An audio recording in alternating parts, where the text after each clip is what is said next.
kabar nih? Cerita-cerita dong tentang pengalaman liburan lebarannya. Opi aku lihat nih SG-nya sepi-sepi aja, pasti nggak kemana-mana ya. Iya nih aku cuma di rumah aja sama keluarga. Nah kalau Anti aku lihatnya nih foto keluarga pakai sage green depan rumah. Iya kan sage green sekarang lagi viral ya, jadi aku pakai. Cuman aku pakai di rumah aja bareng sama keluarga biasa. Biar kayak mau di Ayunda. Bener banget. Kalau misalkan Senaya sama Tewidin aku ngeliat nih kalau misalkan habis jalan-jalan ya. Iya, aku pulang kampung. Aku ke Kuningan. Aku ke Garut. Emang di kampung kalian ada apaan sih? Kampung aku kan Garut, terus itu memproduksi dodol namanya. Itu teksturnya kayak lengket-lengket gitu, rasanya manis. Enak dunia belum? Aku udah sih dulu. Kamu apa? Aku kemarin di kampung, aku baru tahu juga nih kalau misalkan di Kuningan tuh ada Jennifer. Nah, Lagi pada ngobrol apa ini ada Ini semua? Kak, kita lagi ceritain pengalaman libur lebaran kemarin. Terus Widi sama Naya tuh bilang kalau misalkan di kampungnya bisa ada produksi Jennifer sama dodol. Tapi aku nggak percaya sih Kak kalau misalkan SDM di desa tuh udah semaju itu buat produksi sendiri. Oke.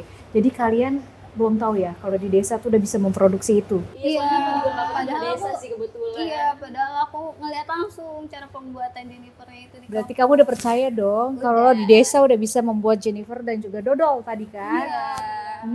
Siapa yang tadi ngeliat dodol langsung selain? Kamu di mana kamu? Garut. Di Garut. Banyak gak sih kalian nih pertanyaan hari ini tentang desa? Kalau kalian nih tahu nggak desa tuh udah maju loh sekarang, nggak seperti yang kalian pikir. Iya sih.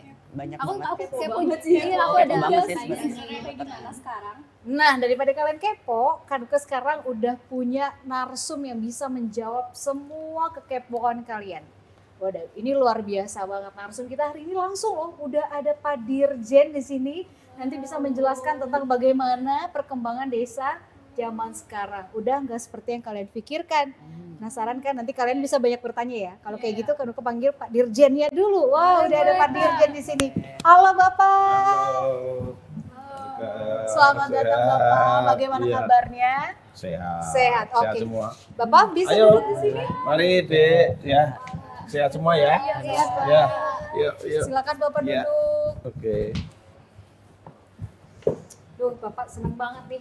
Akhirnya Pak Dirjen bisa bersama-sama kita di episode kali ini ya. Bapak mungkin boleh sambil ngopi nanti biar Oh, ayo kita ngopi, santai. ngopi, Dek. Obrolannya Ngopi, kalian ngopi. Santai, santai, Iya, santai. santai-santai. Ini BTW kalian ini dari kampus mana nih hari ini? Kita dari Universitas Pajajaran dari program studi administrasi pemerintahan. Wah, luar biasa. Boleh dikasih pose ya Pak. Ini jauh-jauh Mantap, dari Bandung sudah datang di Terima tempat kasih kita ya ya. kehadirannya ya. Betul. Terima kasih. Apalagi tadi banyak banget ya Pak ya pertanyaan-pertanyaannya mereka. Betul. Nah, pemerhati desa, kita ada di obrolan santai Bina Pemdes nih Pak. Hari ini kebetulan kedatangan adik-adik mahasiswa dari Universitas Pajajaran Bandung. Tadi mereka sudah banyak nanya Pak, agak-agak kepo gitu loh. Masa sih di desa sudah bisa bikin Jennifer sama dodol?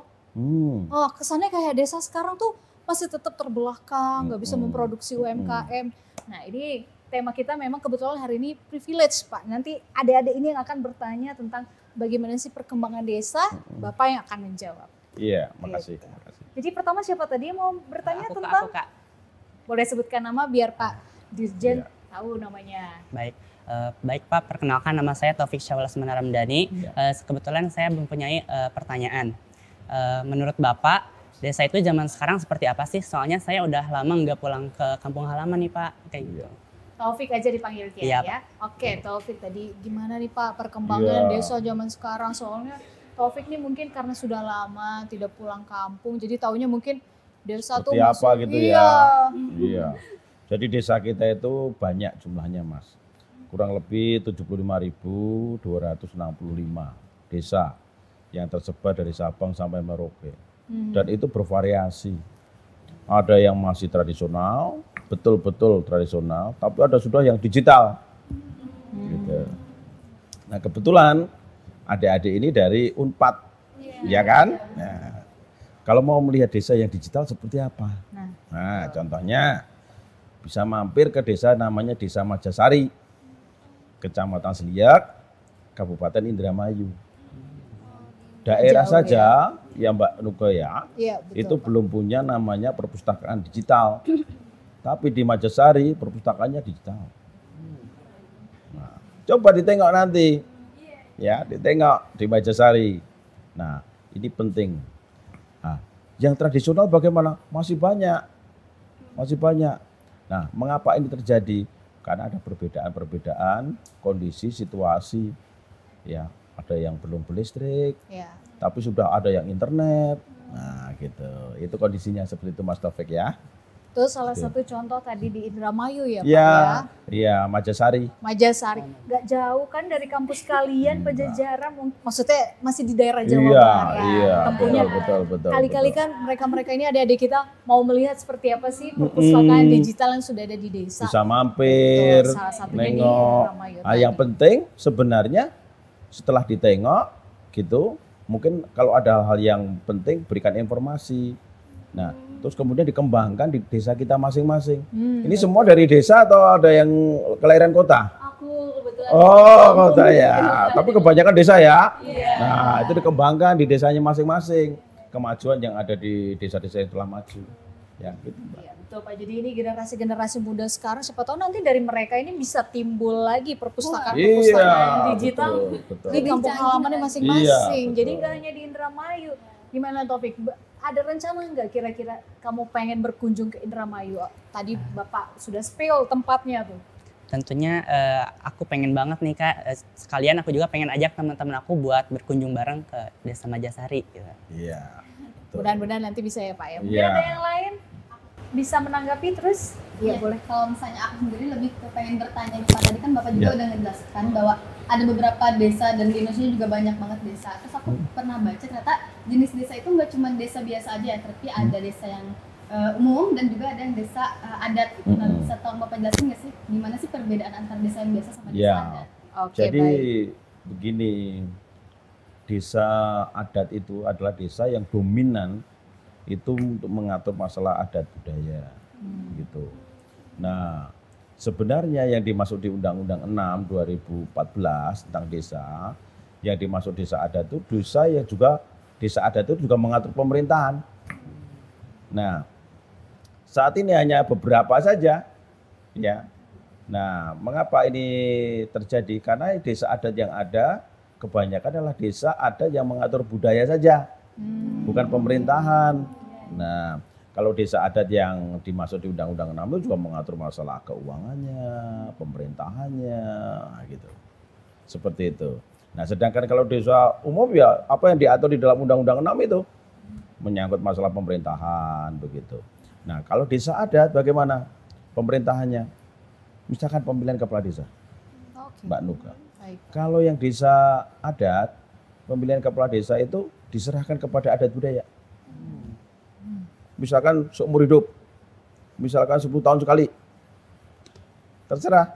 Tetapi kalau desa administratif, ya istilahnya sebenarnya ada hanya desa saja kalau di dalam Undang-Undang 6, itu 6 tahun sekali. Dan dapat dipilih 3 kali. Itu perbedaannya seperti itu. Jadi ini memang perlu kita pahami bahwa sebenarnya dalam Undang-Undang 6, khususnya kalau kita membaca di pasal 2, itu memang dibedakan. Gitu ya. Kedudukan dan jenis desa itu dibedakan. Gitu. Oke, itu jenis desa tadi kan yang ditanyakan ada yang umum dan adat. Contohnya di mana tuh Pak? Daerah yang mungkin mereka bisa tahu contohnya desa adat, mungkin yang sekarang di mana, desa umum di mana? Dari 75.265 itu boleh dikatakan mungkin ya 98% itu hampir desa umum semua. Nah, desa adat contohnya ada di Papua, ada di Riau, begitu ya. Nah, ini bedanya apa kalau desa adat? Kodenya. Kodenya. Jadi, iya kode wilayahnya. Jadi kalau desa itu kodenya 4 digit terakhir, ada 10 digit. Ini kodenya, 4 digit terakhir, itu kalau desa biasa 2. Ya, tapi kalau desa adat 3.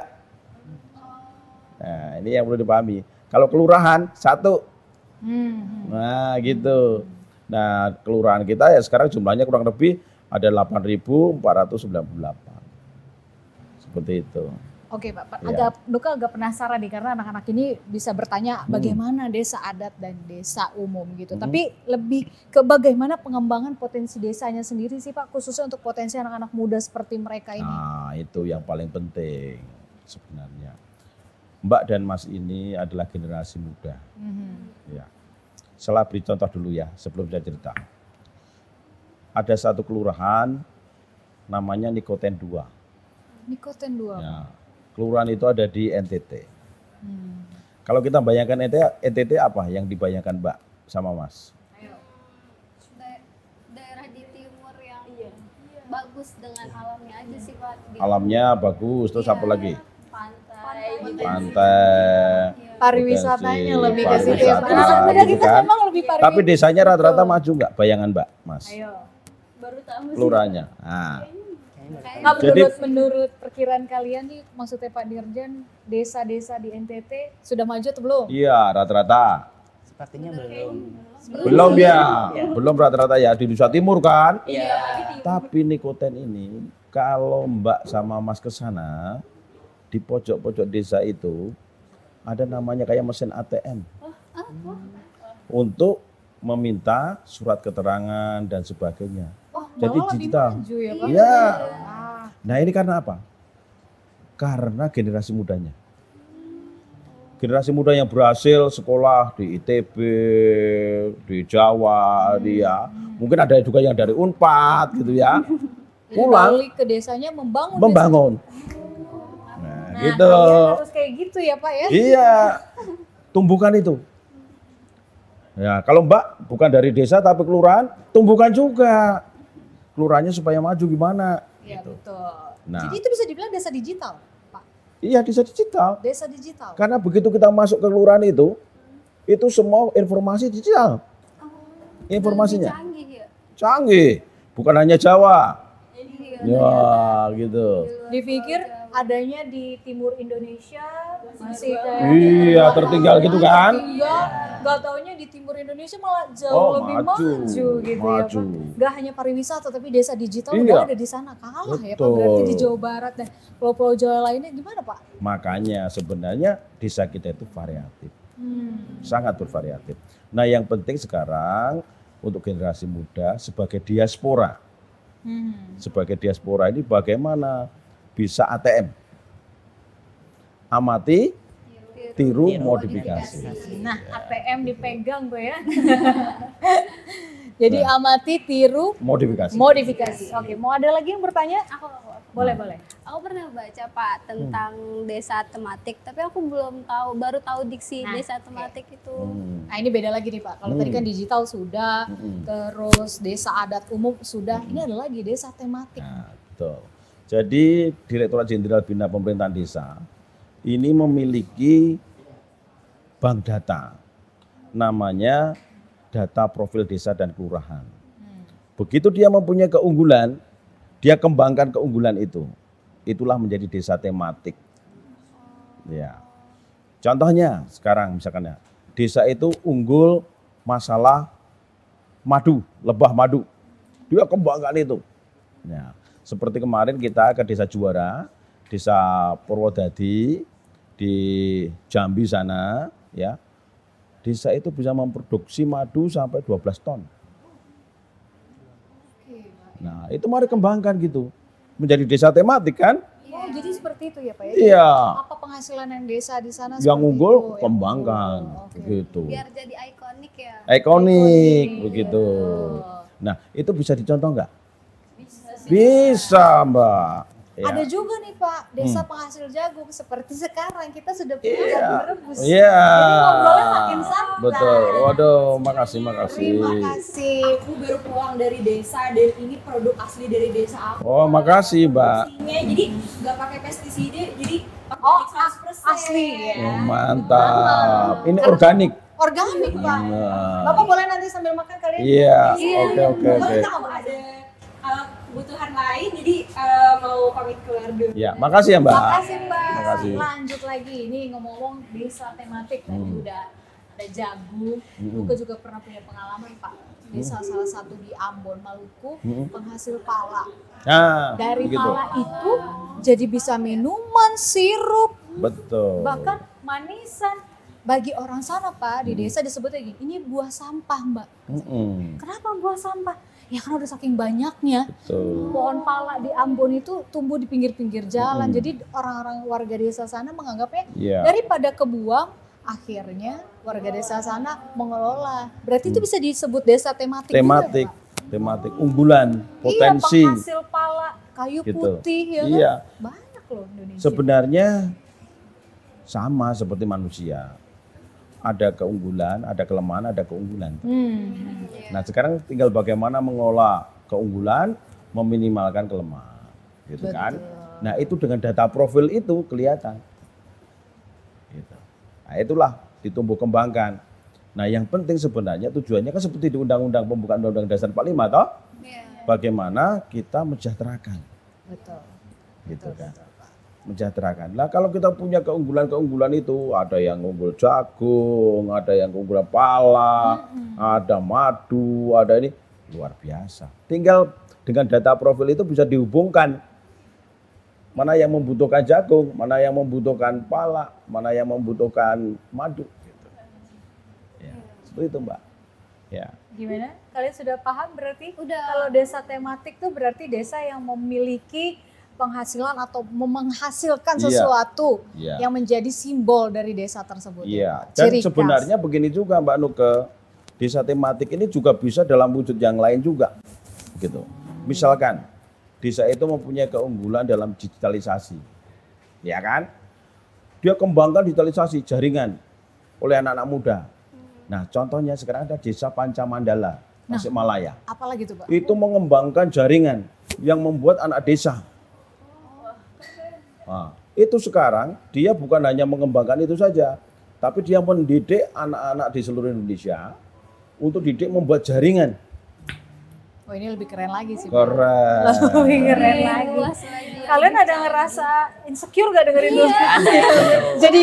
Jadi pengen membuat sesuatu yang lebih daripada yang tadi udah, itu baru sebagian ya Pak. Iya. Sebagian kecil banget yang Pak Dirjen kasih contoh. Nah, nanti kita akan bahas di segmen berikutnya Pak tentang peluang-peluang anak muda Iya. untuk pengembangan desa. Jadi seperti yang tadi udah dikasih contoh, mungkin contoh lain Pak biar anak-anak ini punya inspirasi ke depannya harus seperti apa membangun desa. Karena ada di tangan mereka semua nih desa kita nanti ke betul. depannya bisa berhasil gitu ya Pak. Tahan dulu adik-adik, tahan dulu Pak. Nanti Ya. kita break dulu. Habis break nanti kita akan bahas lagi. Jangan kemana-mana pemerhati desa, nanti kita akan balik lagi di obrolan santai Bina Pemdes.